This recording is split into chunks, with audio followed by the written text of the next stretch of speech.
Cecily, Gale, Frostmoon. The chipped mug warmed my hands, a small comfort against the perpetual damp of the silverwood. Another alehouse, another scattering of faces, farmers mostly, and a few traveling merchants. I, Cecily Frostmoon, though most know me as Gale, was just another troubadour passing through, weaving tailies for a few copper coins. My lute, Old Rowan, leaned against the table, patiently awaiting a request. It was a quiet life wandering the lowlands, but a safe one. Then Old Man Hemlock, the woodcarver, stumbled in, babbling about the gray tower. They said it was waking, that the stones hadn't sung like that in a century, and that the lady of the tower, long thought a myth, was stirring, that she was calling for a song no one remembered. My fingers tightened around the mug. The gray tower, it wasn't just a legend, and it was calling to me. Hemlock's ramblings proved disturbingly accurate. The closer I traveled to the tower, the more the land seemed to listen. Trees bent towards it, birds flew in spiraling formations, and even the wind carried a faint, melodic hum. The villagers I questioned spoke of a growing unease, of strange dreams and lost memories. The lady, they said, demanded a price for her silence. A song, yes, but not just any song. The Song of Ascendance, a ballad lost to time, detailing the tower's original construction and the ancient pact made with the land.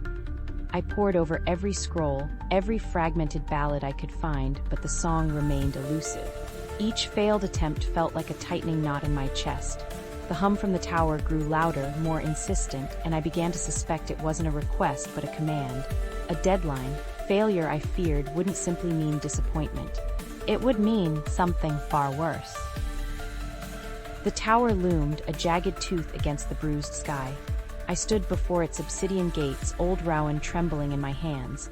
I hadn't found the complete Song of Ascendance, but I had pieced together enough fragments, interwoven them with my own melodies, and hoped. As the first notes spilled into the stillness, the stones moved, not crumbled but shifted, rearranged as if responding to the music. The air thrummed with power, then a voice, not spoken but felt, cold and ancient. It wasn't pleased. It demanded completion, demanded the truth of the pact. I realized with dawning horror that the pact wasn't one of peace but of sacrifice. The tower didn't want a song about the land, it wanted the land itself, bound to its stones through the music. I had unknowingly begun a ritual, a summoning. There was no turning back. The music surged, fueled by the tower's energy. I felt my own life force draining, becoming intertwined with the melody, with the stones. The land around the tower began to wither, the vibrant greens fading to gray. The villagers, drawn by the music, were falling into a trance, their faces blank, their bodies swaying like reeds in the wind. I fought against the tower's influence, desperately trying to alter the song to break the spell, but it was too late. The melody had a will of its own, pulling me and everything around me deeper into its embrace. Old Rowan, usually a warm extension of my soul, felt cold and alien in my hands. I glimpsed in the fading light the horrified faces of the villagers, understanding dawning in their eyes. They were not witnesses, they were offerings. And I, Cecily Gale, Frostmoon, the wandering troubadour, was the conductor of their doom. Silence, a cold, suffocating silence. The tower stood complete, pulsing with a dark energy.